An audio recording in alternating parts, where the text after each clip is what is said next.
What's good, YouTube? It's your boy Will back with another video.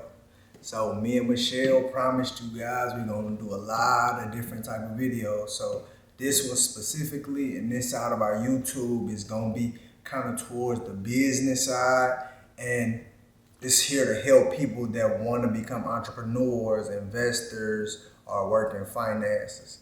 So Michelle isn't here at the moment because she's actually handling some business, but y'all got me. And I'm gonna go over a couple things that I think can help the new entrepreneurs or new people that want to step into that finance realm.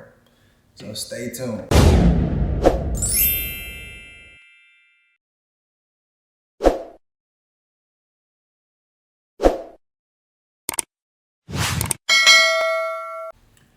So a little bit about me. Me being a young investor, a young entrepreneur, building a business from the bottom up and going through all the trials and tribulations. I had to learn a lot of the business stuff from my parents, research that I've done myself, and then mainly through experience. So I just like to get people that I can see in the same boat as me, or people that want to do similar things to me, head start in the game, something that I kind of felt like I was missing at times. So in this video, I'm just gonna go over a couple terms that I think everybody should know, because it's just the forefront of finances in general. If you don't have your finances together, it's hard to start a business. If you don't have your finances together, it's hard to invest money. I mean, it's easy to invest money, but it's hard to get the return that you're looking for. So a lot of this comes through self-education and self-research. You got to put in your time, and you got to be diligent about what you do and what you take in, because whatever you take in is what you're going to get out. So like I said, I'm going to put a couple terms and kind of break them down in the simplest way as possible so you guys can know and be ready for these terms, or if you hear them, you can actually understand what's going on. So our first term is asset. I hear this term all the time get confused with liability, which is going to be our next term. But an asset is any resource that holds value, and it can be converted to money in the future. So a lot of people say, hey, I just bought a car, I just bought an asset, which it's really a liability, because as soon as you drive that car off the lot, it depreciates. So even though it has value due to maybe the money you were loaned, or the money that you paid, it's depreciating. So it's more of a liability than an asset. So like, just say if you buy a home, homes appreciate, which is another term that we can go over, but that means increase in value over time. So if you buy a home and over time it's worth more than what you bought it for, that's an asset because it holds the value. Or it can be sold for pretty much the same amount of value that was put in. So that's what the definition of an asset is. Let's move on to our next term, liability. So liability is basically an obligation to pay a creditor. So just say, we're gonna go back to the example of the car. We go to the car dealership and we get approved for a loan, and the loaning company gives us $20,000 for that car. So we are owed that $20,000 plus interest to the company that loaned it to us. However, they are forking up the money up front for you to give to the dealership so you can drive off. So basically, the company is taking a hit while putting the biggest amount of money up at that time, so you could pay it back in installments with interest. So they're looking at that interest like, hey, if he takes this long to pay this loan back, we're going to make this amount of money. So, but let's not always make liabilities something negative, because okay, even though you bought that car, that's a liability. If that car is going to get you to point A and point B so you can make some money, it makes sense. But if we just getting a liability because it's the new thing or it's a want and not a need, that's where you can get in trouble. Our next term is something that's big and I feel like it's hot right now. It's called inflation. I feel like inflation is very important, especially right now, due to the things like Bitcoin and the cryptocurrency coming into circulation. Is kind of putting some stress on the U.S. American dollar. With that being said, inflation is basically the decline in purchasing power of a specific currency over time. Okay, you might say, what does that mean? My dollar that I had in 1990 is still that dollar today, which is true. But let's look at it like this. Let's go to the early 2000s. In the early 2000s, you can take that $1 to the corner store. How many chips you can buy? About 4 bags of chips. Okay, let's go to the 2010s. You take that same dollar to the corner store. How many bags of chips could you buy? Probably about 2. Now we're in the 2020s. You take that same dollar to the corner store, and you can get about 1 bag of chip. I'm thinking.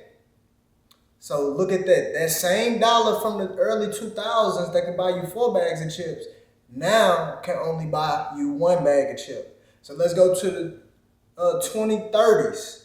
That same dollar might not be enough to buy that 1 bag of chips. So you might need maybe $1.25. So that's just saying that even though you had that same dollar, it can't get you as much as it got you before. So that's why when they say, hey, may have your money working for you, because if it's just sitting, it's depreciating. When people say, oh, it's not depreciating, it's still worth the dollar. It is, but it's not worth as much because you can't buy the same that you could before. So that's inflation. Alrighty, our next term is probably one of the most important terms on the list, and it is credit. Credit is a financial agreement in which money is borrowed and paid back at a later date. So you say, wow, that kind of sounds like a loan, which credit somewhat is. Is somebody fronting you the money and then you can pay it back in installments, but you need credit in order to get a loan. So credit is something that allows people to make big ticket purchases without having all of the money up front. So why is credit so important? You can use credit basically to supplement your cash flow. So if you have $10,000, $1,000, whatever, and you have an item that's $1,000. If you spend your cash money, that's you're gonna have that item, but you're not gonna have anything else.